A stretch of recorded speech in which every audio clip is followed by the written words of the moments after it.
you guys loved Mega Man X, and I think that um, like my mom rented a Mega Man game from the video store, and I didn't put together that it was Mega Man X until I met and started hanging out with you guys, and you guys really showed it to me. If you guys hadn't showed it to me, the amount you guys talked about Mega Man X, and this game came out and was advertised, and I went to the store with my own money and bought this game and played it, Oh my God, you get new friends. probably, yeah, I probably just would have decided I needed new friends and would have altered the course of the history of my life.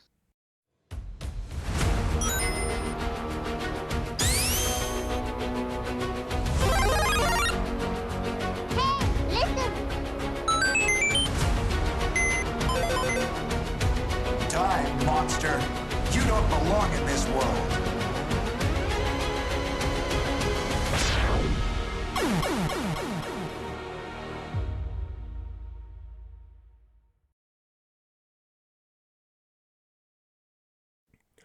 Welcome to the Cable Club. Today, we're uploading data from us to you. We're your hosts. I'm Steve. I'm Dan. And I'm Don. And we're the Cable Club. Today, we're doing what we call a Wonder Trade episode, where on our previous episode, we randomly selected something off of our retro decks, which is our huge master list of all the retro games that we have. Just a heads up, if you guys have any games you want to put on the retro list, or the retro decks, email us, and we can put it on there, and your episode might show up, or your game that you want. We're gonna rate and review the big bad Megaman X7. All right. But before we get into Ooh. yeah, I know it's very scary, maybe even scarier than last week's episode. Boo, boo hiss, boo hiss. Before we get into any of that, though, we're gonna do a couple things for our intro, and I'm gonna let Dan take over and kind of walk you guys through that. All right. So this is the part of the episode where we talk about some gaming news and, like Steve said, question of the week. Basically, we're doing the questions right now because, quite frankly, we don't have a fan base. But hopefully that changes soon, and you guys can have a little bit of fun with us, and you can help pick out a question for us. But if you want to skip to the meat and potatoes of the video, I would probably skip around to like the 25-minute mark, 30 minutes for our listeners on like a podcast. But if you're on YouTube, it'll be in the timestamp below. But first, we'll bang out the question of the week with our legendary vampire hunter, Steve. And then after that, Pokemon Master Don for a little bit of gaming news. So with that out of the way, Steve, why don't you take us for the question of the week? All right, guys. This might be a tough one, but I want to know what your favorite retro console is, and give me at least 3 to 5 games on that console. Oh God, that's so hard. So hard. Mario 1, Mario 2, Mario 3. Oh, the Dr. NES. Mario. The NES is so much better than that. Yeah, I can immediately think of like 4 different consoles that I could like realistically put in that slot, and I'd be okay with it. I have 2, so if you guys pick the 2 that I have, I'll have to, because I could pick something that you guys picked, but I don't know. It feels like that's less content. Everybody wants content.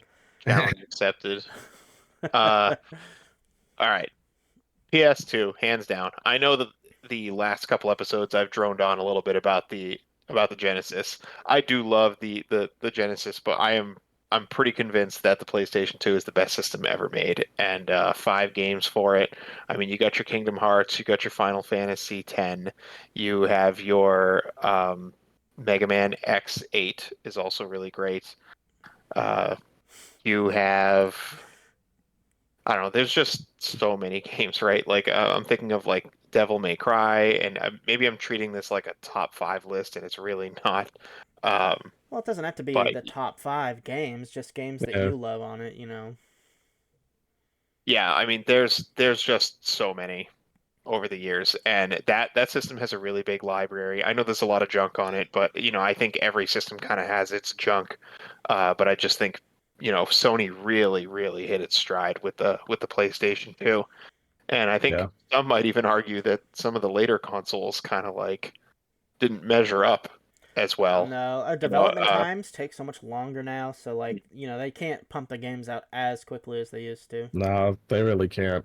I mean, it They, was backwards compatible, you know, had a better output for your PlayStation 1 games. It just, had a better controller, had a better interface. Like it just, it really was the whole package upgraded. And my PlayStation 2 still gets a lot of love today. Oh, Ratchet and Clank and Jack and Jack and Dexter. Daxter Oh series yeah. are just, yeah, the perfection of the art of the 3D platformer back in the day. Just so good.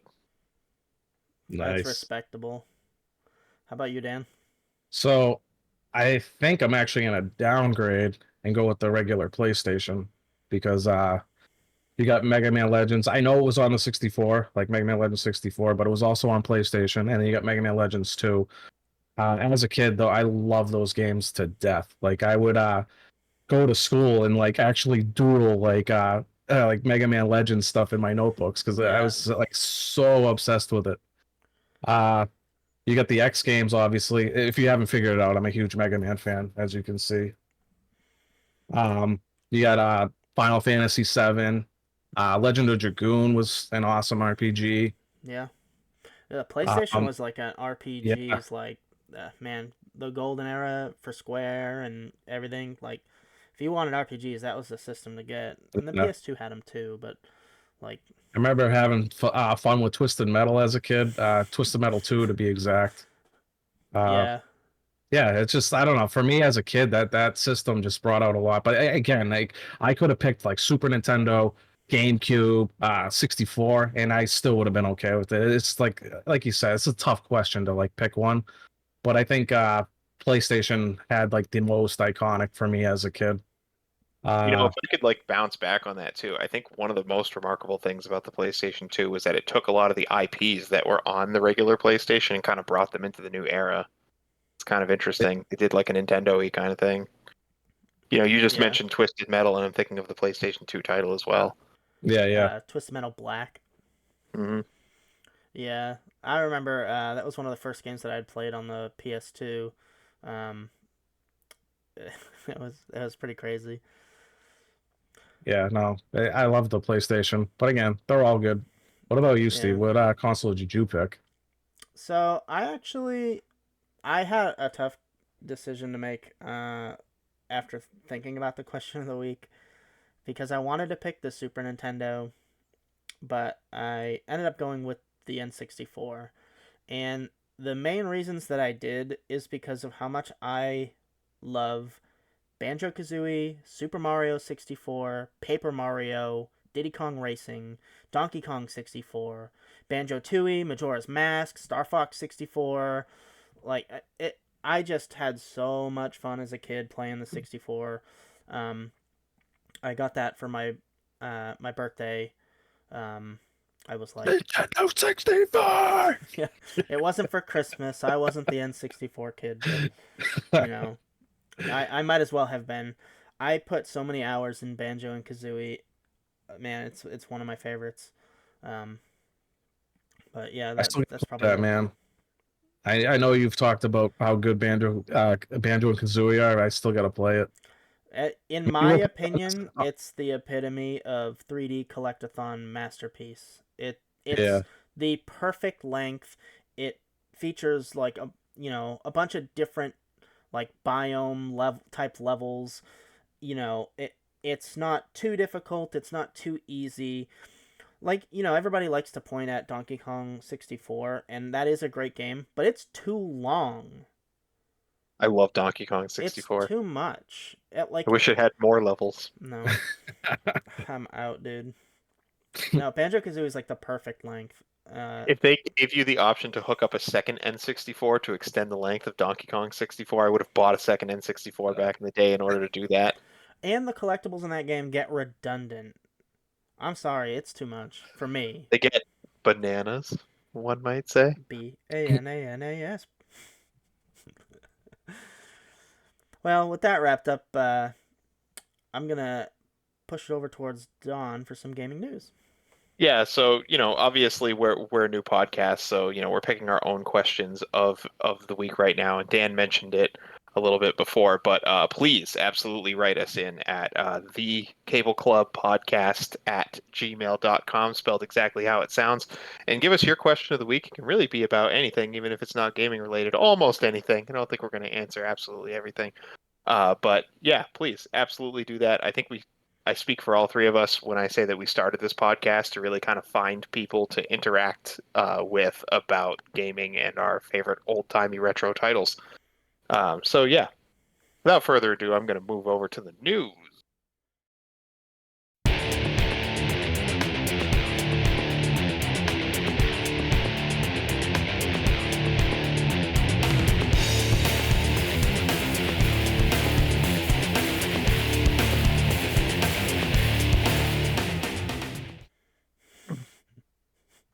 All right, so first and foremost, I think to bring up with this crowd, especially Dan, because Dan's got his fancy pants Steam Deck, that Valve announced its Steam Deck OLED. I think it was only about 7 days ago now, and the price point's going to be the same as the original. It sounds like. So, guys, are you Yeah. buying a Steam Deck? Dan, are you buying a second Steam Deck? I wonder if they do trade-ins. I mean, I doubt it, but that'd be nice because it's like the Steam Deck. I think it's only like a year and a half, maybe 2 years old. I So think they it's like, do because they sell refurbished Steam Decks. yeah, because that So would be nice because it's like, OLED's obviously nice and I think it has a bigger screen. But like, what about if they come out with another one, that's like a year from now? Am I supposed to keep swapping these out? So like, I mean, I guess I could, but I'm not buying them as they come out because that would be insane. I don't need like 3 Steam Decks. it does sport a bigger screen, yeah, and it also sports apparently a little bit longer of a battery life, which is really important to me because if I Yeah. buy a handheld console, I want it to be a handheld console. I don't need a handheld console that I have to sit next to an outlet to play. So Well, like frankly, the Game Gear. yeah. yeah, precisely, yeah. So the battery life on the Steam Deck, well, if you're playing like a retro game, it's like totally fine. You could probably get like 6 to 8 hours on it. But Oh, if no you're kidding. Yeah, but if you're playing like a intensive title that came out like say this year, you're only gonna get like an hour and a half, maybe 2 hours at most. So it really depends on the power that it's outputting. But like usually, if you're just using it for retro gaming, like you can get a lot out of it before you actually have to charge it. I'm So so glad you said that because I've watched so many Steam Deck reviews and I don't feel like anyone ever just spits it out about the battery. yeah, The yeah. So yeah, because like I said, I got firsthand experience. Like, because I play a lot of like indie games on my Steam Deck, and I usually like for like heavy duty games, I save it for my gaming rig because usually while it's good, it's not like a top end computer. It's not gonna play like say like Resident Evil 4 remake on like max settings on the Steam Deck. You're not gonna get 60 FPS. That's just crazy. So like I save that stuff for the gaming rig. But when it comes to like indie games like side scrollers or anything that's like not graphically intensive, the Steam Deck is amazing for. And the fact that it's going to get like a bigger battery life for the OLED version, like I can only imagine you probably get like 10 hours, maybe longer. Who knows? I want to get one, but it's not really like my like arena. Like I'm not really familiar with all of it. But I do want to get one because I think it would be extremely convenient for me. So, Yeah, no, it's like since we're all fathers, it's been like a lifesaver. Because I can barely sit down and play on my computer nowadays, oh and usually I can only typically do it when she's asleep or yeah. that basically that's it. Like feel that. Speaking of being yeah, fathers, dude, I saw this new thing where what people are doing right now is they're grabbing the original 3 starter Pokemon and they're putting them like far enough apart to where the kid can't go to 2 at the same time, and they're letting the baby crawl to the starter and let them pick a starter like at the store or whatever, so they get to pick between Charmander and Squirtle. I have to wait a say, I'm minute. pretty astounded that they still make the original starter toys. I think that's just so crazy. That you don't really see like the second gen or the third gen starters as toys. I mean, I'm sure you can buy them if you Google them, but if you're just walking through like a Target or a Walmart or something, So I know this you is know, gonna you're sound not kind of gonna see weird, that deep cut. but like I kind of want to see if I can get a plush of every, just a small one, you know, like the size of a controller, a plush for each original 151. Oh, well, Oh might wow. I introduce you to something perhaps a little bit cooler, which are these little like micro blocks guys that you put together yourself. And yes, Ooh. they pretty much come in like every Pokemon ever. I'm showing Gengar on my screen right now, and I have a Zapdos in the background. You might be able to faintly make out on the shelf, but they're the coolest little things ever. And they like almost every Pokemon you can think of, you can get. Like there's a Gyarados one, there's an Onix one, like there's Pokemon you would think like, oh, how do you build that out of Legos? They're essentially miniature Legos. Yeah. But yeah, they're Very, pretty neat, very cool. That is cool. and they're usually pretty inexpensive. I'd say they scratch like a jigsaw puzzle itch, kind of a That's feel. kind of neat. But yeah, like, you know, because when I go to the mall and I go to, like, you know, maybe like 8 different stores in my mall, and like all of these stores have like some of the Pokemon plushes, and I'm just thinking like, what about the middle stage? Like, I've never seen a Yeah. Rhyhorn plush, or like, you Yeah. know, like a, Charmeleon. yeah. So I was just, you know, it was just a thought in my mind, like, do they have a plush for, you know, random stuff like, you know, Gloom, or, you know, Pidgeotto, I you know, know. like for the longest time, like when I was a little kid, like my favorite color was red. So like for some reason, Charmeleon was like my favorite for like the longest time. But Just deeper red than all yeah, I don't the know. other I just two. thought it looked cool, but he's just like, he's a middle evolution, so he's not really that great, but like he's still my favorite. But I've then upgraded to Scizor. He's my favorite now. You actually, Me and Gengar all the way. yeah, that's what I was gonna say. Do you guys have a favorite Pokemon? Mine was Mewtwo, like Yeah, as when the original 151. But so in high school, Don and I had a gym leader challenge thing where we ended up raising a team of the specific type, and I I think I remember remember that. picking out my type out of the hat. It was ground type, and at first I was like so butthurt about it. I was like, man, ground type, I ugh. mean, I got poison. It's not great either. Yeah, but at least you got to use your favorite Pokemon. True, So, true. you know, that was cool for you. But I'm like, ground type? What the hell am I going to do? It's like Golem, Rhydon, like Doug Trio. And they're all Sounds cool, very but slow. like not competitive viably to gym leader battle against everybody. I got a bunch of Kryptonite weak, like 4 times weaknesses. Like, it's just a hard type to use. But the starter Pokemon that I got was a Cubone. And man, like, I fell in love with Marowak after playing through the game with him, you know, Thick Club and Bone Rush, and like he's one of That's my the favorites item, now. right? That's the item, right? We equip it to him and it makes all his moves like Twice as ridiculous. powerful. Doubles his attack. Yeah. Somehow we turned into a Pokemon podcast. Well, I mean, you know, it just kind of went that way, but he was like one of my favorites. But my all-time favorite, and it has been for many, many years now, is Tyranitar. He's just like the Godzilla Pokemon, you know, he's just so cool. Isn't he like the Dragonite of the second gen? Yeah, pretty much. Yeah. He's rock and dark. He gets Sandstream. Ooh, nice.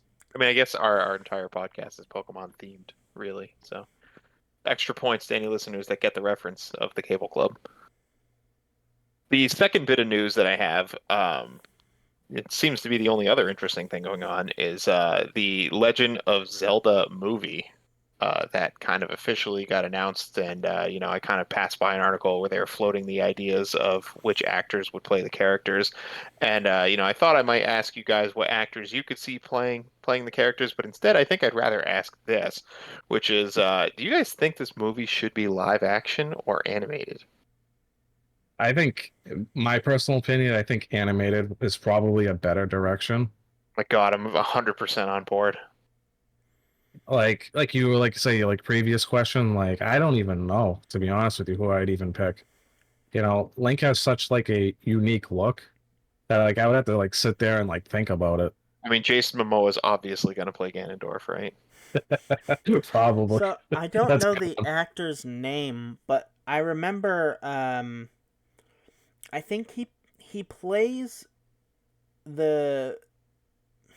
It's not the boy. He's like the teenager in Sweeney Todd. That uh, he like has that like elvish look to him. He's the one that like tries to save Joanna from her ward, the Judge Turpin. Like he's that boy that rides on the ship um, in the beginning of the movie with Johnny Depp's character. Like he would be like the perfect live action Link. Like he looks just like him. Um, I What I don't want to remember his know, name. what I I want just to don't think know, they should do it live action. I'm not no, going to I lie. don't think so, but like what I want to know is if they do live action, are they going to stay true to the character? Is he going to be like a silent protagonist? Is he actually going to talk? I don't Because think you can do a silent protagonist. I don't know that would be good either. I don't know, but it's. I mean, I would say it's not Link, but then you could say the cartoon, like, because he talked in that, obviously. Yeah, I'm going to be a little bit mad Princess. if they don't say at least "excuse me, princess" somewhere in the movie. They don't have to say it like that, but they got to say it somewhere. Excuse me, princess. Even that So, would be so, funny. so Steve, are you in the live action camp? So it's kind of hard for me because ever since a kid I've wanted a live action, and like they have like the show, like the Witcher show, which is pretty cool, and they can do a lot with CGI, but like bouncing off the success of the Super Mario movie that was made, it's probably best for them to go the route of the animated version. I just think it's a huge gamble when you go live action. You guys remember the Dragon Ball Z movie? No, what are you talking Uh, about? You don't remember the Dragon Ball Z movie that was live action, There was No, no Dragon Ball Z yeah, movie, Dan. that or doesn't was it exist. Dragon Ball? No, There just was no related movie. mm-mm. There was no Mario movie either. You made all this up. You guys are obviously you guys are being sarcastic. Yeah, we're gaslighting.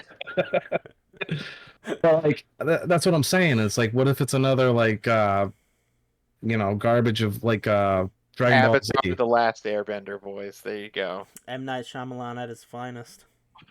I'm just gonna go out there and say that when human beings try to dress up as cartoon characters and then act it out on television, it's just never looks good. And I'm sorry if there's anybody listening who likes these live action anime representations, but those are a perfect example of what I'm talking about. People just look bad when they try to look like cartoon characters.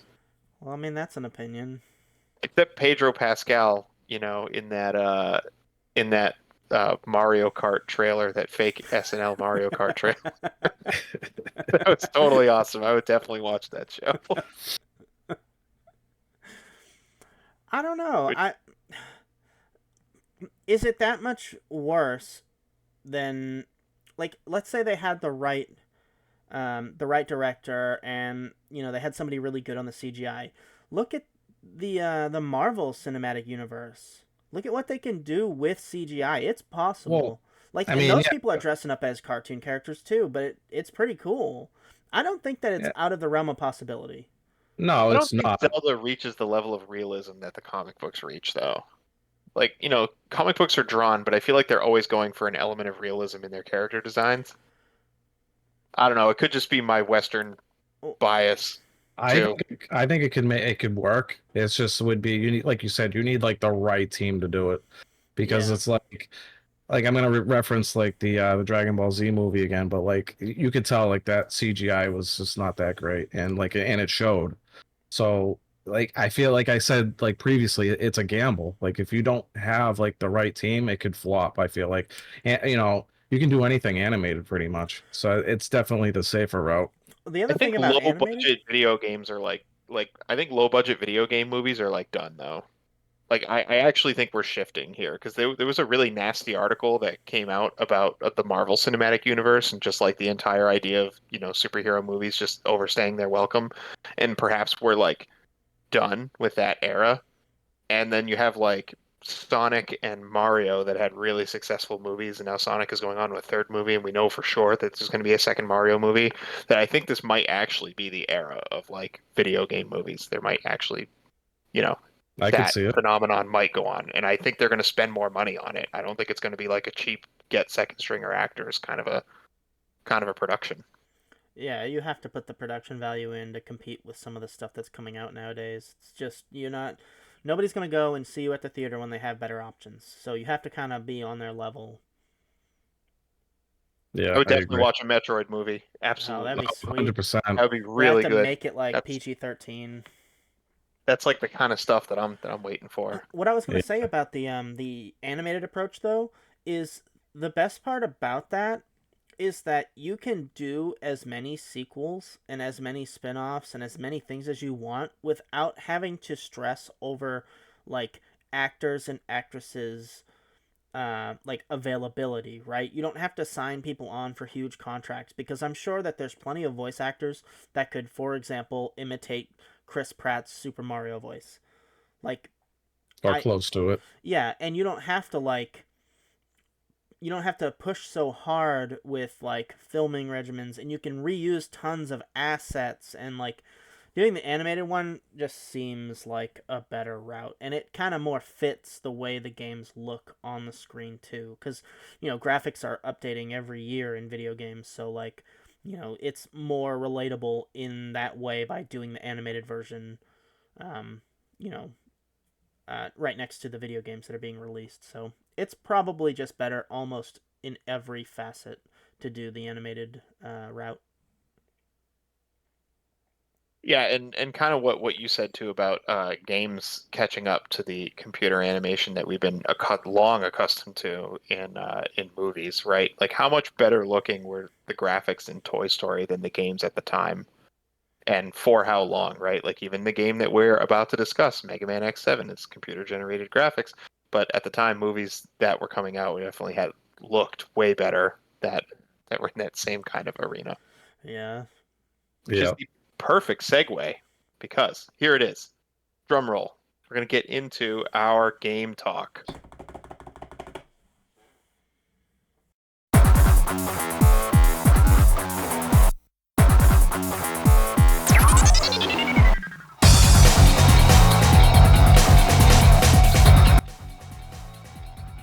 All right. So, overview. So, as we mentioned previously, in this type of episode, we'll be doing something called the Wonder Trade, which Steve glossed over. So, we have like a retro deck, and it has like a master list and growing, I might add, of like 500 games.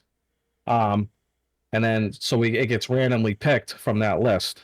And so we got this game today that we're going to talk about, Mega Man X7. So we're going to score it on 5 different categories. So the categories are as follows: presentation, gameplay, pacing, and X Factor. And what is X Factor? You say? So basically, what X Factor is like what's unique to the game, whether it's in the series or just in general. And then the last one is how playable is it in today's world, present day, 2013. We'll get into that as well. But without further ado, let us get into Mega Man X7.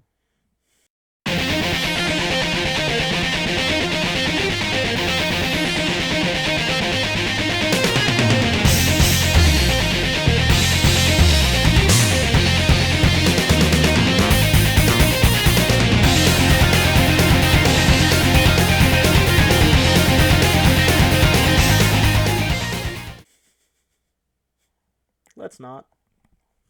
Let's not say we did. Let's not indeed.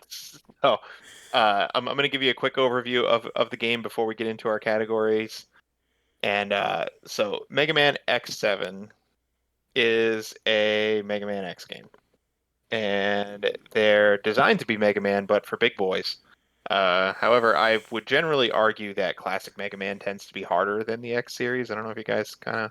I agree, especially the beginning Mega Man games. They're like Mega quite Man's hard. like Mega Man 7, classic Mega Man 7 is a really hard game, I thought. Yeah, I feel like Mega Man 1 or not 2, but Mega Man 1 is particularly hard, I feel like. It's very unforgiving. Yeah, Yeah, and in the X games, there's usually like upgrades and stuff, like more max health, a faster charge shot. Like there's tons of like upgrades that your Increased character defense, gets. yeah. But in the yeah, original Mega Man games, it's mostly just new weapons when you defeat a boss. Sometimes you get sub Like, energy tanks yeah, and things, but like it's not the same.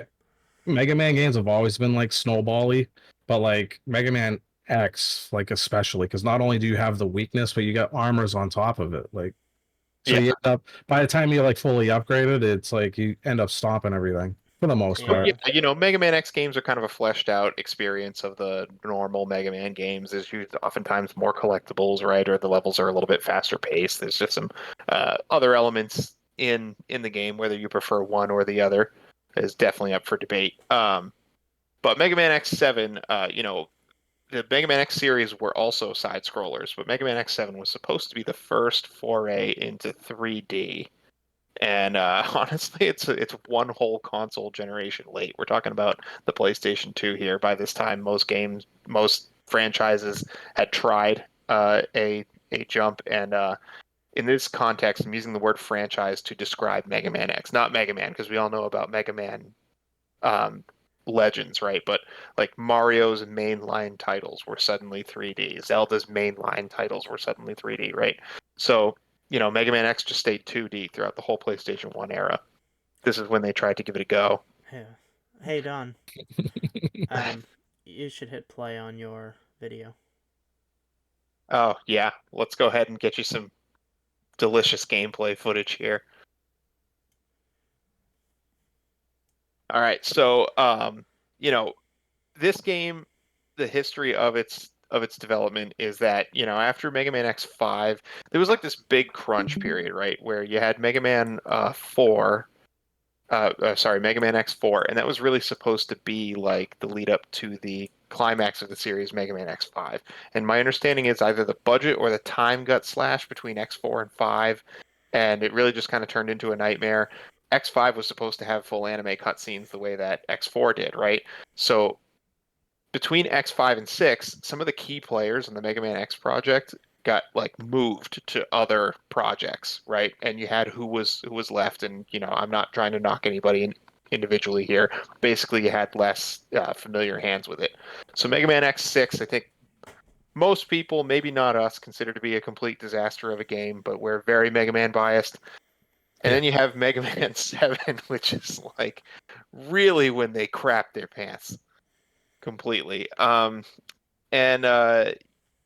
you know, in this game, it's kind of the same kind of overarching path as every other X and Mega Man game. You beat up 8 Mavericks in a series of stages you can tackle in any order, and you get some power ups for exploration, and then you have some final stages to test your skills and roll credits, and that's pretty much the game. So let's hop into the categories and get grading, boys. I got my red pen out for this.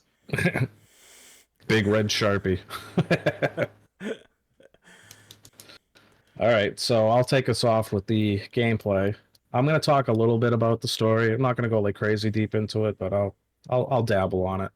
So basically, how you can take it, it's either or.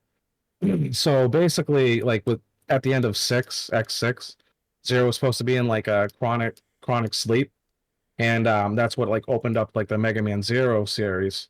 But then, why is he in this game? You know what I'm saying? It's like, well what's so it's basically a diverge of like what story you'd like really want to make canon in your head. But I feel like Mega Man Zero series is an apology for how they treated Zero in this game. yeah, the spoiler alert, like Zero's not very good in this game. Um, but anyways, so you're basically X is retired. He doesn't like fighting. He tries to sit in the back lines as support to try to settle conflicts through a peaceable mean. What a And then baby. I know. And then so you got like this Maverick renegade For group. president. So you get this like renegade group called I will. There's a character named Red that runs them, and there's a new character that we actually get to control and play, and his name is Axel. And he doesn't actually like how Red's been managing because they used to kill Mavericks. But now Excuse me, Dan. Excuse me. The group is called Red Alert. Red Named it Alert, after there you go. himself. Yeah. So Axel ends up not liking how they've been doing things lately, so he ends up going AWOL, and then he ends up running into Zero and X, and then he ends up actually joining the team. And this is the first time in the X series where they actually have like a buddy system where you can actually swap between characters in between games. I mean, in between like stages. As Dawn mentioned previously, you know, like you got 8 Mavericks or Master Robots, if that's what you want to call them. If Pretty you're a much Mega the Man same. fan, which you might want to after playing this game. If this is like the first entry into the series, you might want to just stick to Mega Man because this will put like a sour taste in your mouth if this is like the very first game that you've played in the series. And I'm sorry if that's what it was because the series is a lot better than that. Listen, this is so life-alteringly bad that I like met you guys around this time, right? I think we were all like, you know, between the ages of like 11 and like 13 years old when we like met, you Yeah. know? And you guys loved Mega Man X, and I think that like my mom rented a Mega Man game from the video store, and I didn't put together that it was Mega Man X until I met and started hanging out with you guys, and you guys really showed it to me. If you guys hadn't showed it to me, the amount you guys talked about Mega Man X, and this game came out and was advertised, and I went to the store with my own money and bought this game and played it, Oh my god, you get new friends. probably, yeah, I probably just would have decided I needed new friends and would have altered the course of the history of my life. Yeah, you probably, you know, like you said, this could have been a life change. You'd have new friends. You probably could be somewhere else for all you know. You'd be so much more successful. Yeah, Yeah, I feel like my life has been changed playing through it this week. I'll get back to you when I find out how much. yeah. All So, right. yeah. So now I'm going to talk about some of the weapons that you get in this game because some of them are like horribly bad, like they're just straight up unusable. Like And the rest of them are just regular bad. yeah, than just regular bad. Actually, no, there's one that's like pretty broken, and Axel gets it. It's I don't know if you guys experimented with it, but it's like the grenade launcher he gets. Experimented. I like hobbled through this game. Dude, that weapon chunks boss's HP. It's like a charge shot every shot, and it like obviously he shoots it faster than X's charge shot. But yeah, that thing is very overpowered. Yeah, but then also you get like X in his armor. And that's another thing. X doesn't he's actually not playable until halfway through the game, which is like through the Reploid rescue list. The So I think worst decision of the entire series right there. Like, the game's called Mega Man X7, and you're not going to have him available from the beginning? Like, what kind of garbage is this? For half the game minimum. Minimum. Because you need to rescue 64 of these people in danger, okay? Right. And that's half. Who can just die, right? And there's 16 per level. 16 times 4 is 64, and if you don't rescue them all perfectly, guess what? You're going to be more than half through the game. Yeah. By the time you start to play through X. And if it's your first playthrough, it's definitely gonna because some of those Reploids, they're in like some bullcrap spots. Like literally, like you'll see them on the screen, and they're already like in a trap that you have to like save them within like 2 seconds, or they're Maverick food. it's so ridiculous. Unfair sometimes. It's and by the way, they're gone for good. That's it. It's a missable. You don't get to start the level over and try again. It's done for your playthrough. You missed it. For that playthrough, yes. And on top of that, no, he's the key to X. They're the key to X, but some of the Reploids actually have like upgrades of their own. So like one of them might have like a life up, one of them might have like a chip to upgrade your character. So if they end up dying, you can say bye-bye to that upgrade. Which is a shame. It's definitely like a design flaw in my opinion. Like, I don't know. I don't know if they were like experimenting and they thought it was a good idea, but it definitely was not. Nothing says torture quite like playing Mega Man X7 and having missables. Yeah. The 3D parts are so grueling. Yeah. It's 2002. By this time, there are tons of 3D games. What happened? Right, well, what was it, Oh my God, I can't 1997? keep talking about this. Yeah. Super Mario 64 came out, and it plays like smooth butter, People still man. play it today.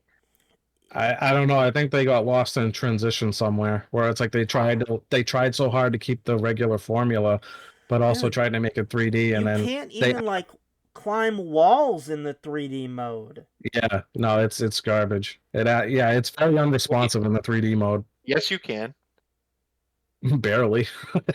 Yeah, there's so many instances where you have to wall kick just to survive. Yeah, but I you mean, you can have to wall kick off use jets, which makes no sense. you have to Yeah. use like Zero's double jump. You can't dash off of a wall in this game and get back to the wall before you start descending again. Yeah, I know exactly what you're talking about. In the Like 3D mode. If you're in the 2D I mode, it's fine. Like regular Mega Man X. In the 3D mode, you like when can't you're do dashing. that. Yeah. Like if you dash wall jump, Yeah, like they changed in the the previous rules. games, if you held down dash, you'd get like these after images that yeah. follow you, and you'd like speed up, and you could do everything faster. But yeah, no, yeah, I see what you're saying. In this game, it just kind of ruins your movement, and you have to remember to like not dash. Yeah, I felt like I kept getting clipped on walls instead of like trying to do Mega Man X gameplay. It was awful. Yeah. I felt What so about slow. what do you guys think about the voice acting? Oh well, we'll get into that during presentation. That's Steve's job to rag on the voice acting. Don't Is steal his thunder. I'm sure he has some choice bits. yeah.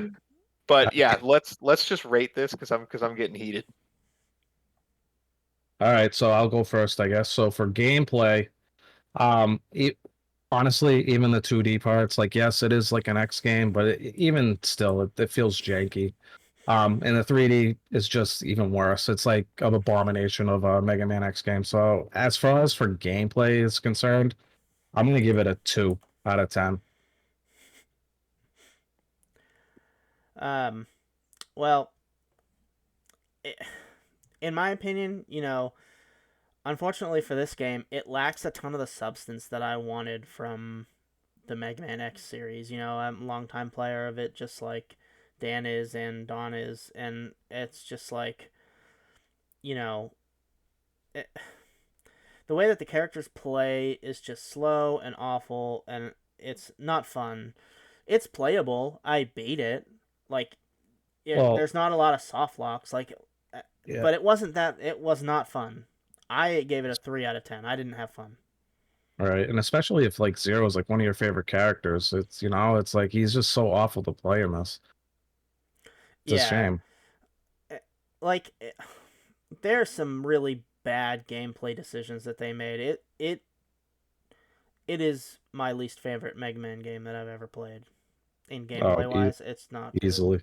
Don't play it. Yeah, so you know what you just said about Zero really hits home to me because I think out of the three of us, I think you guys know that I like to play Zero a lot when I play through the Mega Man X games. I just like playing him more than I like playing X. Um, Yeah, he's got a at fun least play style. yeah, at least from X4 on, right? And I really, really tried to make Zero work during my first playthrough of this game. Yes, you heard that right. First playthrough. I don't know why, but I started a new game plus and I kept playing this abomination. It's Stockholm syndrome or whatever you want to call it. Um, but last episode we did Splatterhouse 3. I tried to think of it in context of that. I had such like confliction going on in me all this past week. Because like I actually think that the gameplay in this is better than Splatterhouse. Just because the Splatterhouse really was so poorly designed, it came down to entering a room and doing one thing, and then entering a room really didn't even matter at the end of the story. Like there were equal awful things about Splatterhouse that made no sense. So And I thought about, okay, well, what rating would I have given Splatterhouse? So I'm gonna stick with Steve, and I'm actually gonna give it a 3. I know a minute ago it probably sounded like it was getting a flat 0 for me, but yeah, no, I'm gonna give it a 3 for gameplay. It's playable. I think it's only so frustrating to us because we're very familiar with the series and it's very near and dear. Yeah, exactly. Yeah, that's basically what I was saying. You know, it's playable. You can play through it. You can finish it, but it wasn't fun. Yeah, there's just too many things wrong with it to really like enjoy it. Especially like we were saying, if you're like a longtime X fan, there's just too much wrong with it for you to like, thoroughly enjoy it. Yeah. All right, Steve, take us through the presentation. All right. Well, with the presentation of this game, I'd have to say I'm going to start off with the high notes. My favorite aspect is the music in the whole presentation scheme. Unfortunately for that, though, the audio as a whole gets totally destroyed.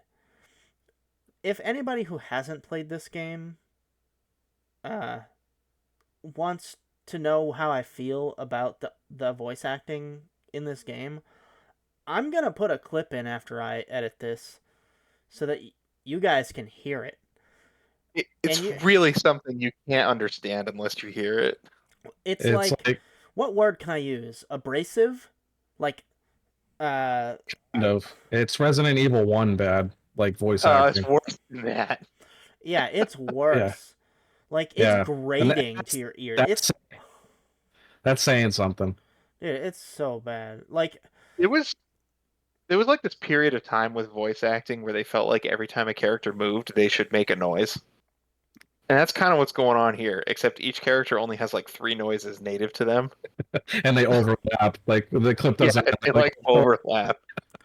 yeah, like, for example, there's 2 bosses in particular. The first one, his name's Ryborski, and he goes, punk, punk, punk, like he's just spams it on you. He's like your little brother in Mortal Kombat. Like, it's awful, dude. Very testy.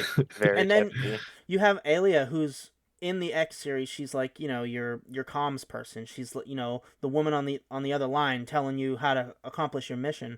And if you don't listen to her the first time and hit the select button to pull up what she needs to say, she literally says, Axel, can you hear me? Axel, can you hear me? Axel, it's so bad. It's like they didn't even play the game. Yeah, I think the reason why it does that because it's like it's set to a certain point in the stage. So if you run over that certain spot, it plays it no matter what. So like you can like actually like we were talking about, you can have an overlap of her like keep saying it if you keep going back and forth.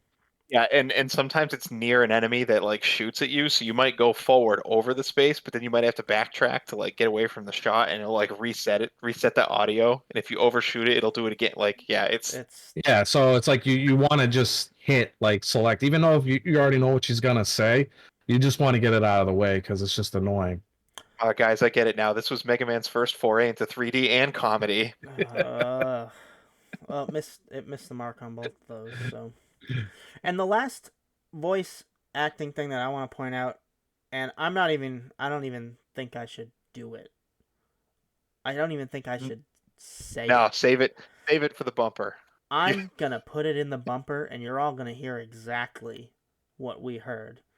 Oh The man. suspense is building. I hope you're all ready. Dan told us what it was 2 weeks ago, joking, and yeah, when you come upon it, you immediately know what he's talking about. It kind of was a meme for us all week. Yeah. I remember it like as a kid because it was burned into my memory of like how bad it was. The like just like that boss. I Like didn't experience this game as a kid, but there were times good this for past you. play period where like I was like frothy, where I was like, oh my god, I gotta like message the guys. I'm so mad, and I didn't want to do that because I wanted to have ammo for this podcast. But like there was just so many times where I'd get done with a play session and be like, oh, I gotta message Steve. Yeah. Unfortunately. So, moving on from the voice acting because we've harped on it a bit, and I'm gonna put some some bumper noises in here. Maybe one bumper will be a bunch of that stuff all mixed in, so you guys can hear exactly what we heard. That's going to be great. I'm so excited for all of you guys to hear it for the first time. Like I was saying before, we got into the voice acting parts, is that the music in this game is actually pretty good. Like, it's an X game, so, you know, if you've played any of those, you would know that the music is generally, like, high quality electronic or rock, and it's really fitting for the game. You know, if you feel transported, if you could just listen to it. Unfortunately, it's really hard to. So I had to go back and listen to the tracks like separate on YouTube to just like get them into my head, because it was really hard to get past the interrupting voice acting. It's just Right. So one funny thing about that, when I went to go find the soundtrack on Spotify, you know, I found the Comcast official soundtrack, and most of the time you'll see like, you know, it'll be like, oh, Mega Man X OST, or it'll be like, you know, Link to the Past soundtrack, right? This said Mega Man X7 Sound Collection is what they called it. yeah. Like, they didn't call it a soundtrack. They just didn't give it respect. They were like, yeah, these are the audio things that happen in this game. Well, the sound collection has certain bits in it that are only like 5 seconds or 10 seconds near the end of the entirety of it. So the reason that they called it the sound collection is because it has like little clips too. Yeah. Yeah, no, Makes I'm sense. just trying to make fun of it. Yeah, it's weird. They made some weird choices. Yeah. It is a collection of sounds. That is true. Yeah, I mean, as far as music goes in this game, I would say it's like in the middle of the pack as far as like Mega Man X music goes. I do feel like it's better than X2 and X3. I mean, some people might think I'm crazy, but there's actually a couple. Like, if you actually sit down and like listen to the music, it honestly, it's not that bad, and it's probably the best part about Mega Man X7, if I'm being honest. Maybe we'll get into it a little more. Steve, how does it look? How does it look? Tell me how it looks. I'm not done. We've only talked about some audio stuff. Oh no. Get me So angry. Get before me I angry. move on, Keep going. I wanted to point out that my favorite track was Our Blood Boils, and it is for the first battle against Sigma in this game. And that song is actually really sweet. I'm gonna put that one in a bumper too. I like Ride Borsky's level song if we're going there too.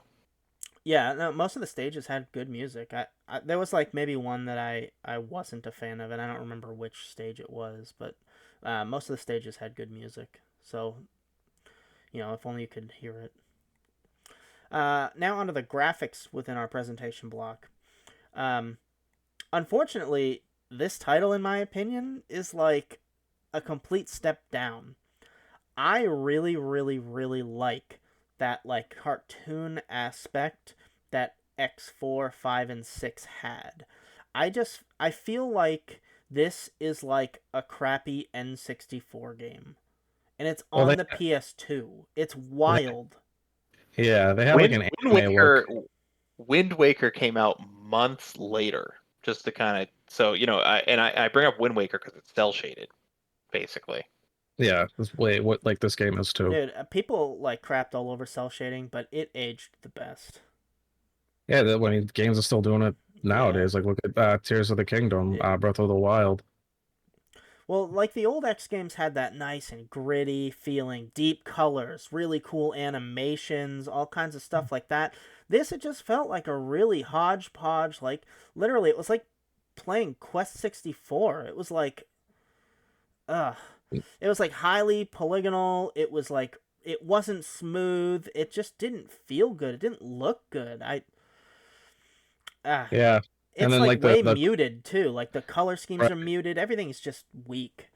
and then like when you go to a boss and they have like the little conversation and it does like a close up of their face, they're like so emotionless. Like they actually Yeah, don't no, there's no like facial they're- expressions or even blinking, I don't think. probably not. Like they're literally just like a statue with like Yeah. with Yeah. bad voiceovers. I actually wrote that, you know, the character models and the stages and the weapons and everything just felt like an unfinished demo to me. Like it was like one of those like, oh well, you know, if you get this, you get the demo of, Final Fantasy VII, and it's like, or what was it? Brave Fencer Musashi came with like a demo of FF8, and that was great. But this felt like it was an unfinished demo. Even it was like, Play this 8-hour game and then play Mega Man X8. yeah, I It's I like, don't I they didn't know where they were going artistically, in my opinion. It was a letdown. Um, but the grade that I gave it's probably a little bit more generous than I should have, but it's because the music was so good. I gave it a 4 out of 10. Same. fair enough.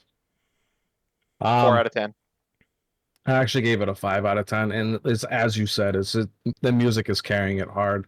And I'm not saying like the music was like the best. Like I said, it was like the middle of the pack, but like I probably would have gave this a 3, honestly, if it wasn't for the music. Yeah, All I right, mean, Steve. Why don't you continue your rant? Take us through the pacing of this game. Tell us about how you know how you felt about the progression of the story. okay, well, I actually think that the pacing in this game was pretty good. Honestly, like it's one of the most redeemable features because, well, let's start with like the intro stage, for example. You start off with your new character, and they kind of give you a couple like little things to kind of teach you how to play without actually sitting pulling up a menu and getting in your way that way.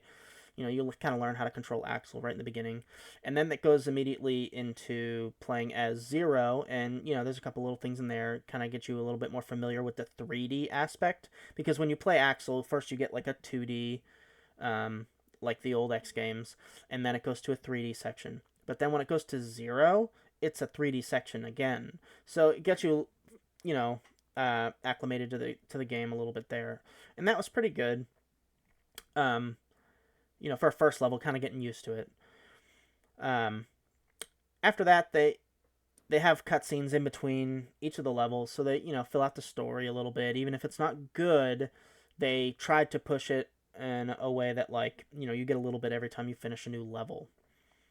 On this, it's like the same as all the other X games in the way that you have like the 8 robots that Dan was talking about in the overview, and in between each of them, like I said, you have a little more story sprinkled in there, and it wasn't like super heavy handed. It wasn't like you're sitting through, you know, 2 hours of cutscenes or reading like an hour of dialogue like in Final Fantasy or something.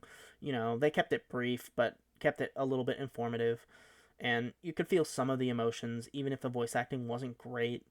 You just know if they're upset or if they're not feeling comfortable with character motivations, or they're asking questions. So in typical Mega Man X fashion, the story wasn't like amazing, but you know as far as story pacing goes, it was fine. Yeah, I think Surprise, like surprise! Sigma did it again. yeah, I mean, spoiler. I think there was a cutscene after every boss you did in this game in particular, because I think in yeah, when they started doing it in like X 4 through 6, I think they were like just sprinkled in like maybe every 2 to 3 bosses you'd get a cutscene, or to see what's going on. right. This game you actually get a cutscene every boss, You get one which I think before Nothing each happens boss. though. If you sit there and read that dialogue, and God, please don't. All it is like Zero basically asking Axel the same question over and over again, which is like, why did you leave Red Alert? why did you Like, do this? Why are you working with us, sir? yeah, why are you working with? I can't believe you're working with us. What Yeah, do you but think they're about not. X? Why are It's you not working with us? so long, so like it's only like 4 lines, so it's not like it But like, really like interrupts the game. And yeah, Well, no, it's fair, fair. yeah, as the game goes on, you try to learn Axel's past like a little more each level you beat. yeah, like one time you find out about his copy shot, one time you find out about his relationship with Red, one time you find like it's not like You it's find out about long. his copy ability like 18 times. He like tells them like, oh, I can't believe they just wanted me for my copy ability. I can't believe I'm the only Retroid who can use copy abilities. But if you play as They were you Axel, just using me for my copy abilities. but if you play as Axel, whenever you come up to a new boss, he kind of talks to him like an old acquaintance, and you get a little bit more Yeah, in that. So Yeah, because he was yeah, actually in that yeah. squad or whatever. yeah, so I kind of they prefer the did way it. that Zero talks to the bosses, Yeah, where he's he's like like, completely dismissive, like you're nothing, you're trash. He's like, all right, let's just get this over with. He is the elite Maverick hunter. And then X is always like, "Why are you doing this? Stop this madness!" We can't keep fighting Reploids against Reploids. Isn't it about time you gave up? Your battleship is at the bottom of the sea. So Oh man. going back to pacing, the gameplay pacing portion, like a lot of times it felt kind of slow, but I do have to say that I really, really appreciated the fact that when you made it to a new screen transition, like it feels like a new area kind of deal, that's where your continue spot stays. So if there's like, two sections of the level and then a boss fight, if you make it to the middle section and you lose all your lives, when you choose to continue, you start in the middle section again. So it doesn't waste your time to have to go through the first section like, say like 6 times because you lost to the boss. Like, and that's huge because they've never done that in X before this. So I felt like with the whole new system, they were kind of giving you a lot more leeway, a lot more room for mistakes, and They knew. There's like, this is yeah, some janky gameplay. it So they're gonna need checkpoints. it was a really good addition, and that's my biggest reason for giving it such a high score because they knew it was going to be new to people, they knew it was unfamiliar, and they gave you the slack to make up for their poor decisions, and at least they did that. I actually put pacing as a 7 because it was so nice for me.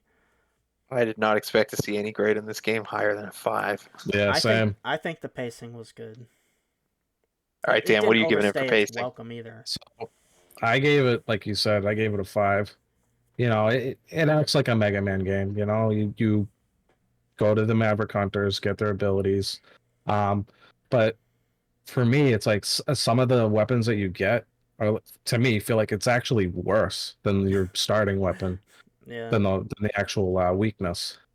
So like it felt like that part of the game kind of felt off to me because it's like you're supposed to be progressing. You're supposed to should have an easier time with this boss, but I'm not because like the weapons is not that good for whatever reason. Yeah, a lot of those weapon weakness like trees, like in the normal Mega Man games, uh, a lot of them in this game, they like don't do a lot of extra damage, but they'll like stun the boss, but it doesn't help because you can't hurt him while he's stunned. So just like it Yeah, felt I like mean, really unrewarding to use the weaknesses.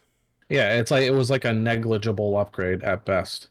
I think that's But yeah, because you guys didn't fight the Warfly with Zero's lightning ability. It pretty much just turns him into a total joke. I mean, not that he's well, not just funny natively well, anyway, well, but props to you for using Zero because as soon as I got X, he was out. all right, so like certain, yeah, me too. But there's certain things that Zero's, and I don't know if this is part of the jank or if it was done intentionally, but like he has like a, I know this is a little bit of gameplay stuff, but he has like this big uppercut thing that he does, and he creates this like lightning tornado, right? That move ranges from like can't hit anything to completely obliterating whatever it touches. Like like the wall enemies that come up and they have like 8 cannons and you have to like kill the Yep, wall. you can one One shot. shot. Yeah, There's also in like the airport level where like you're jumping across the jets, you have to fight that like bird boss thing, like yep, midway boss, one yep. shot. Really? The That the was the like ride armors, yeah. the ride armors in the tunnel level, one shot. Like Wow, I didn't know you that. watch Zero go around and just completely dismantle an army of ride armors. Yeah, I used Maybe There's just Zero. I some stuff like that. Yeah. Yeah, maybe he's better than I thought. Maybe I should have gave him a playthrough. But anyway, back to pacing. I'm not as generous as you guys. In fact, I did note that Sigma's lines at the end of the game are kind of like, "Oh boy, now I get to fight you guys on my home turf. Come on, let's do this again, boys, like we always do." Like even he's tired of it. They only give you two Sigma levels at the end of this game. Every other game has at least four. Even classic Mega Man has four Wily levels. It's like they just wanted it to be over with. Um, so and I think the game the game definitely overstays its welcome from the first minute. But yeah, I'm gonna give this game a 4 for that. It didn't follow its classic formula. It's the cutscenes didn't really amount to anything. I think less is more. They could have gotten away with having a cutscene every 3 or 4 levels, the way that Dan described, and you would have got as much out of it. Yeah, it just nope, too much. And by the way, if you're playing this on PlayStation 2, my understanding is you can't even skip the cutscenes. So yeah, no, Oh, forget that. really? Yeah. Yeah, because I played it on the collection. So Me too, and I can't even mash through the dialogue. Like if you want to watch the dialogue, you have to sit there and like it's, like slow scroll dialogue and you can't even hit like next. Like you have to wait for it to finish however long it feels like you should take to read it. yikes. I don't remember that as a kid. No. Wow. Um all right, so I'm going to take us through the fourth category, which is X Factor. Mega Man X, no X Factor, I like to say. So the X Factor is what makes the game unique, what makes it appealing to play. I'd say more or less like almost every video game kind of has an X Factor, some kind of gimmick in it that makes it, the reason that you would want to go back to play it. Even games of the same series will have an X Factor. Like I'm thinking of Mario Wonder, right? Like what makes Mario Wonder different from other side-scrolling Mario games? Well, its X factor is this wonder flower, and every level gets weird, right? Just for example, for our listeners. Hey, I have an So, idea, real quick. yep, What if we change it to X Special? Like the yeah. Well, item. this is no X Mega Man no X7. No, I mean like the Pokemon item, X Special. Yeah. Nice All one. right. So I really, really tried to find something that made this unique. Yeah, made this game unique, and I swear to God, I'm not just ragging on it. Really, by 2002, and I'd argue that X Factor as a category needs to be taken in retrospect too, because you need to kind of have a reason to go back to these titles. Everything that this game did and does, like, had been done before, done better. Like, okay, they have multiple weapons. All right, plenty of games have multiple weapons. Next, oh, it made the jump to 3D. Okay, plenty of games made the jump to 3D. Next, oh, it's a 2.5D where there's some 3D parts and there's some 2D parts. All right, plenty of games did that already. Next, you have multiple characters. Again, next. Like I just there's nothing in this game, and if you wanted to say, oh well, it's a Mega Man game, it has a level select. I'd argue that there were 14 of those games out by this time, so even that really you can't count as a unique factor, right?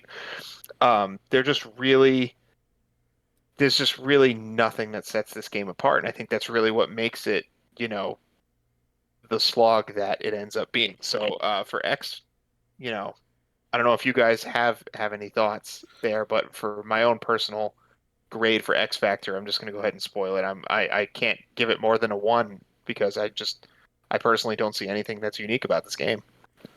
Well, for me, it's maybe not unique as far as like other games go in genres, but for like in the series, it does have like things that it like introduced. Like obviously, like I said before, like it has the buddy system. Um, that's was first introduced in this game. What else? Obviously the 3D, which was, panned out to not be good. What else? Maybe that's it. Like the 3D and the buddy system. I don't know I don't think there's anything actually more different. What Yeah. about you, Steve? Well, what are you gonna give it for a grade? For my grade, I'm probably gonna give it just solely because it was like they tried to go a different route. I mean, I don't know if I should give it brownie points, but I'm gonna give it a 2 out of 10. Yeah, for me on the X Factor, I wrote down that um, they had a new character for the first time in the X series Oh, there you go, new since character, yeah. X3. So, like, that was an exciting addition. That's one thing. Uh, they tried to take that jump into the 3D realm, and obviously it didn't work, and they got rid of it, when X8 came out. But, as far as setting itself apart from other games, it's garbage. but setting itself apart from the other X games, even though they didn't do Garbage. a good job. Yeah, even though the gameplay is garbage and it's not a good game, it is more different than any other X game is to any other X game, including X8 versus X1. It is far removed from those games. So they tried a new route. Obviously, it didn't work. Yeah, dead on arrival. Yeah, it was. But as far as being different, it was definitely different. Yeah. The being able to switch characters in the middle of a boss fight was really cool to me, even though they did it better in X8. But I was putting myself in the position of this game being around, like, before X8 was, and kind of thinking about how I would feel playing it when it was brand new. So, with that, the new characters in the buddy system and swapping, I gave it a 2. It's bad different, but it is different. Yeah, I hear you. X factors can detract from score too. I just want to point out that if something is different and the difference is what makes it bad, like if you're like, oh, if this game's got this system, but if only it didn't have the system, it'd be a great game. Well, yeah, I mean, I wrote down that X not being available for the beginning of the game is just like, Yeah, it's nonsense. it's just bad. And it's Yeah, different. All right, it's Dan, a, take All us right. home, Dan, with the last category. How, give us a score, how playable, give us kind of an outline and score of how playable this game is in 2023. Alrighty. So I ask myself, did this game age well? That answer to that question is a hard no, and I'll give you a few reasons why. So I'm going to talk about the camera first and foremost. So the 3D camera is very janky. Half the time you can't even move it, and then there's sometimes you can move it. So like the game picks and chooses when you can actually move the camera.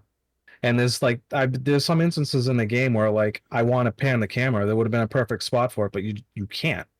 And then you actually can't use the analog stick to pan the camera. You have to actually pan the camera like it's like, Nintendo 64, like Mario, with the L1 and R1. You can't upgrade to the analog stick by now. It's crazy. Wall kicking is very, very unresponsive when it comes to the 3D environment. It's like the I'll give people an at Capcom didn't play any other games. no. I'll give you an example. I think the boss's name is Krorang, his stage. So you're jumping on like a bunch of jets, and for some reason I ran into this problem more in this level than any other stage. But like I'm trying to jump from jet to jet, and sometimes it's just spaced out just enough to where you can't jump on top of it. So you have to like jump on the side and like wall kick your way up. A lot of the time it's like the character would like cling onto the wall, but I'm clearly hitting it. This isn't my first rodeo with X games, and nothing happens. I just fall to my death, and this would happen multiple times. So it definitely, I don't know why the 3D camera is makes it so unresponsive, but I've just noticed that like it does not work well in the 3D environment. Another one is I don't know if you guys ran into this bug, but I ran into it a fair bit of amount. X's charge shot. So I don't know what triggers it, but like when you're charging a shot, and then like I don't know if it's like you do a quick turnaround and try to shoot, or I'm not exactly sure what triggers it, but he doesn't shoot the shot, but you lose your charge shot.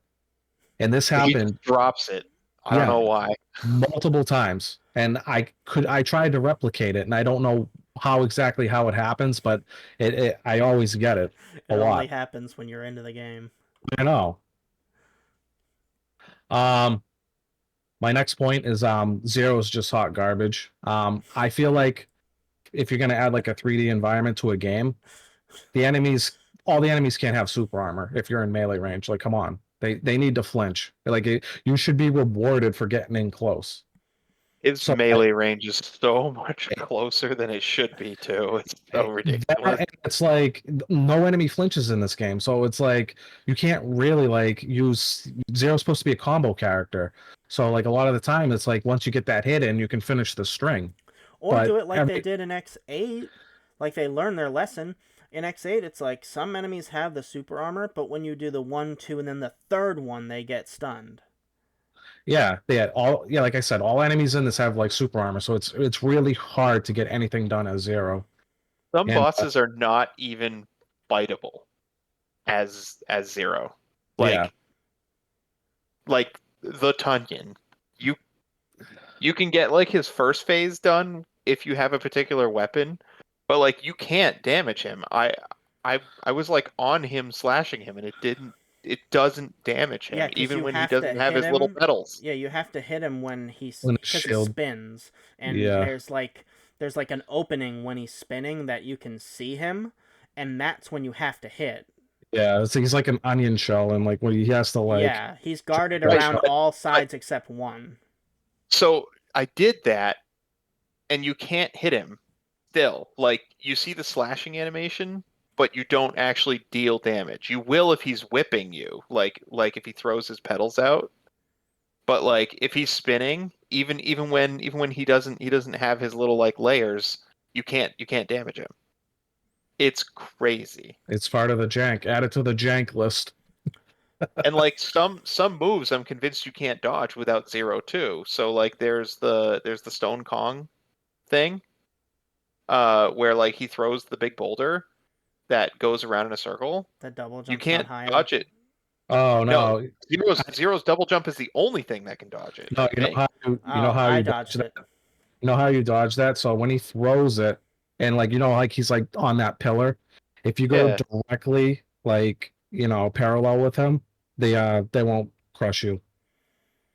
Yeah, So so I played as Axel, and where they collide is where you need to be hovering, and then they hit each other and not you.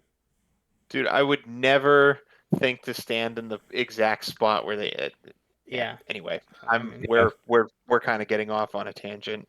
there's So one more thing I want to say about Zero, is his aerial attack. So in all the X games prior to this one, you will get an upgrade and he'll do like a spinning slash, like a 360 spinning slash. yeah, like a And it was somersault. right, and it was great. This game, he does a spin, but it's the other way. It's not a somersault. He does like a twirl. And I'm not joking when I say this, but like he'll do the full spin first, and then he'll swing his sword. So it's like you literally like jump up in the air and try and hit an enemy. You kind of like have to like Time it. predict like where you're gonna hit, because the sword doesn't come out immediately. It's like a second delay, which Centrifugal force. in my opinion, that is so terrible. I just, after like trying to play Zero, and that just like it was like the last straw. I'm like, you know what? I'm done. As soon as I get X, I am done with him. Which is Yeah. a shame, because I You really like Zero basically too. get you basically get X and you're like, oh great, now I have a second character.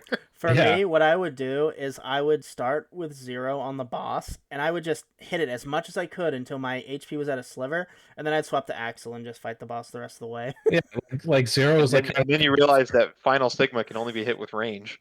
He Yeah. can hit Sigma with.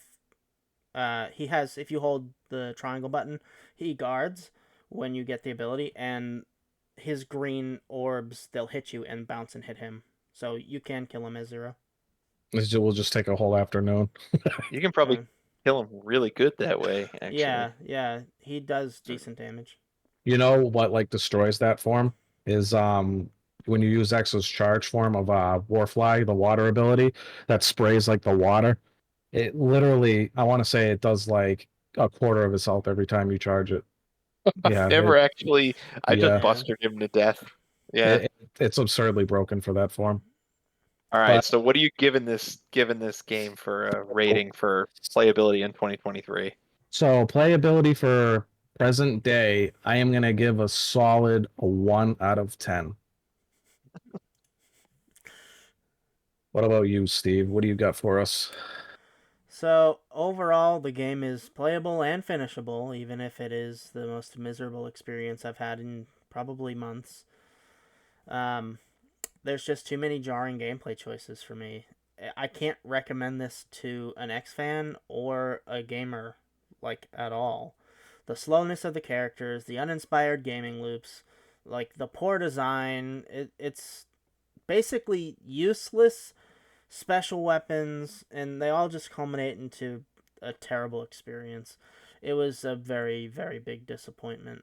I knew going in it wasn't going to be good. This was my first time playing it. Um, You can finally check it off your list of it is completing now all the off X of games. the list. Um, I didn't. So my first session, I ended up making it all the way to the robot like gauntlet that they always do in the Mega Man games, and I talked to Don like in the middle of the week, and I was like, I really don't want to play it anymore, but I'm so close. So I ended up getting back in and finishing it, but I had to force myself to do it. And for any listeners that have made it this far in the episode, um, I want to try and finish every game that we do. So I had to stick to my mission, even though this is, the second episode we're airing. It's like our fourth or fifth, maybe even sixth episode that we've kind of practiced, and I've completed all the games up to this point. So I want to stay on it. Well, But thankfully, the game's on the short side. thankfully, You yeah. some mercy. So at the end of the day, because I don't believe in zeros, because it is technically playable, you can finish it. I gave it a 1. All right. So, when I think about giving this game a playability rating, right, I got to think about some things. I thought about, I did mention earlier in the episode my thoughts about Splatterhouse 3, perhaps being less of a game than this one was. But I will point out that you would take Splatterhouse 3 out of its case and pop it into your machine to, uh, show off as a spectacle to your friends for maybe like 20 minutes. Maybe don't sit there and play it for hours. You'd be totally crazy. But this game doesn't have that. Like you wouldn't show, and I'm sorry if anybody listening that this is their favorite X game. I just don't know what to tell you. But Maybe like they'll you learn wouldn't something even, from listening to our podcast. That's what you tell them. yeah, bad listener. You Where's my gotta change your taste in newspaper? games. Like unless I'm missing something here, like you wouldn't even have that with this game. But so now I'm at the point where you got to like think about, is this game better than the likes of like, I don't know, Hannah Montana or something for the D, like one of those bargain bin DS games you might find for like $1 at like a retro game store. I mean, Like honestly, we're down in that pile now. honestly, Like, I'm gonna pick X7. Like I would not be able to do that. yeah, so I'm, I guess you're putting or it on the or retro like decks. like I mean, like for zero, Nintendo give it a dogs, zero. Yeah, like, and like it's gotta be a 1, because if it were not playable, and there are those games out there that are just not playable, I would give it a 0, even if you can beat Yeah. it. But like if it's so janky that it makes beating it highly unlikely, or you just can't, right? And I did get to a new game plus with this, so yeah, I'm definitely gonna give it a 1. fair enough. Don't Alright. play it in 2023. Don't do it. Don't. I mean, if you've never played an X game, I would obviously start with 1, work your way up to 6 or There are 5. only 7 X games. There's Mega Man X, X2, 3, 4, 5, 6, and 8. And 8, yeah. I was gonna say 6, like in parentheses, because like some people don't really like that one too. I personally love that one, but at least play X 1 through 5 and then 8. Those are all terrific games. I'm gonna go out and say that I think they took the criticism of this game like extremely well, because X8 Is it's a probably masterpiece. my favorite.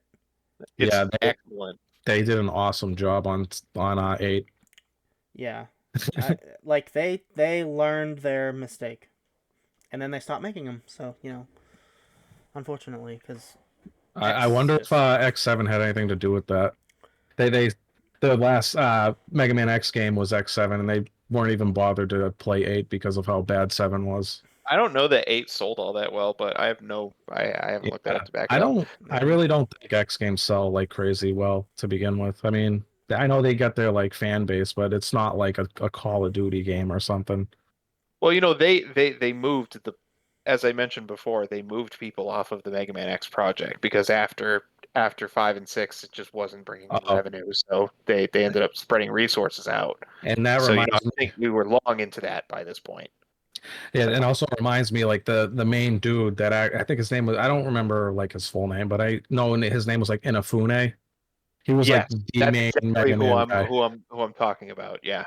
He actually went off to make he split off from Capcom and he actually went off to make Mighty Number 9, which unfortunately ended up flopping. I didn't But play it.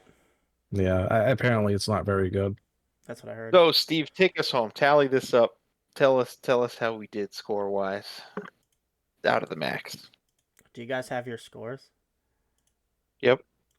So I got a 17 out of 50. Not good at all. All right, let me tally it up real quick. Hold on, I'm adding up here. We got a whopping 45 out of 150 points. That is in the business what we call an ugly F. Yeah, that's below average. It's a Yeah, 33%. Yeah. Actually, it's a 32 Gross. change. Good. So let's just put it behind us and let's not talk about it anymore. And let's talk about the next episode. To the ground! Burn! Burn to the ground! Burn to the ground! Burn to the ground! Burn to the ground! Burn to the ground! Burn! Burn to the ground! Burn to the ground! So, Ooh. we've alluded a couple times that we have a few different kinds of episodes around here. Our next episode is going to be a format that we call Coliseum.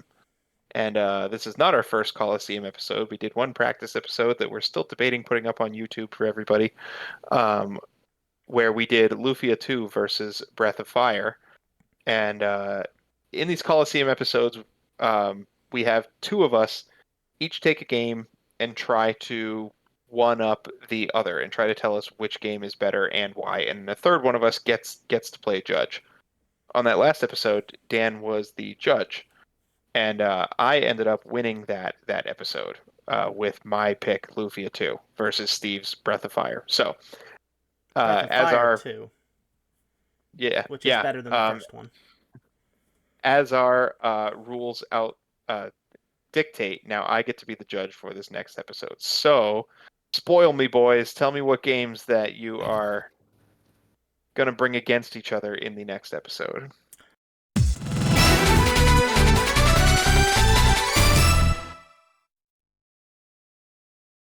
All right, so Okay. I get to pick the genre. So I'm going to go with a 2D platformer, huge range. And Dan gets to pick the game that he'd like to play. And then I'll be bringing a contender against it. 2D platformer, huh? Mm-hmm. Well, I think I'm going to go in the Sega era. So this is a beloved series by a lot of people. I've actually never played it. Like a lot of people who love this series have played it and consider it like the best of the Sega. So I'm gonna pick Sonic 3. I've never played. I mean, I probably played like the first stage as a kid, but that's as far as I have gone. I'm looking forward to actually playing it in its entirety because I've heard it's actually a really good Sonic game. Wait, are we doing Sonic 3 or are we doing Sonic 3 and Knuckles? What do you recommend? Which one's better? I'll play the better one. So technically, not to kind of interrupt here, but so like Sonic and Knuckles was like the first like DLC, which was like, remember back in the day you could create like the Tower of Power with the two games? Yeah. So Sonic and Knuckles was like a special Sega cartridge, right? And it had like a flip top, and you could plug your other Sonic cartridge into it, and you could play as Knuckles on both Sonic 2 and 3 by doing that. Or you could just plug the Sonic and Knuckles cartridge in, and it had its own game on it. But by plugging Sonic 3 into it, You did the 6 or 7 levels in Sonic 3, and then you did the 6 or 7 levels in Sonic and Knuckles, and there was extra content, and extra forms, and like everything going on with that. So I should play Sonic and Knuckles for a better experience. Sonic 3 and Knuckles would be, I guess, Sonic, the Sonic 3 and Knuckles. They Sorry, so are that's technically the same game sold in separate cartridges. Like it is Sonic the Hedgehog and Knuckles, or Sonic the Hedgehog 3 and Knuckles. Like it's supposed to be the same game. okay. So the game I am picking is Sonic and Knuckles, or Sonic 3 and Knuckles. All right. Well, that game was released in 1994. I'm going to pick a game released in 1991. And this is the age-old battle. We're going to do Sonic versus Mario. I'm picking Super Mario World for the Super Nintendo. Oh boy, good game. Mm-hmm. These two games make top 10 2D platformer lists on almost every single list. And it's going to be a good one. A good slugfest, I think. Absolutely. oh, this is going to be a really tough one. I hope you're ready, Don. I don't know that I am. I love See, Sonic 3. I almost picked Super Mario Brothers 3 because I know that Don likes it more than Super Mario World. But I just personally feel like Super Mario World is a little bit more polished. So I wanted to pick that one. But I almost meta picked Super Mario Brothers 3. Yeah, I'm in the camp of Super Mario World myself. Not to knock 3 at all on the NES. It's a very good game, but I love Super Mario World. Such a good game as a kid. And Dan, you're not supposed to say that. You're playing for the other team right now. Super I Mario mean, World, the baby uh, game. yeah. Actually, no, it sucks. That game is terrible. Sega does what Nintendo don't. Now listen, Yeah. with what you just said about Super Mario World, nobody's going to be able to take your opinion seriously. You've just dug yourself a hole, buddy. All right. So that'll be our next episode where we talk about both of these games against each other in the Coliseum. In the meantime, you can find us on Apple Podcasts and Spotify and Amazon and Google Podcasts and also YouTube. So you can find at least this episode and one other. We're still kind of floating back and forth if we're going to post a couple of more episodes on YouTube, our rougher, earlier work practice episodes. If you find yourself on those platforms looking for us, please, please, please leave a rate and review. And that I don't really understand what the rating and review does for your algorithm, but I know that even just the feedback for us would be extremely helpful as a fledgling podcast. And then, if you are on our YouTube channel, we'd really appreciate a subscribe because once you reach certain thresholds on YouTube, you can do a bit more engagement with your audience. Just come hang out with us. We're pretty friendly guys. And yeah, so I think that about wraps up today's episode. Game over, fellas.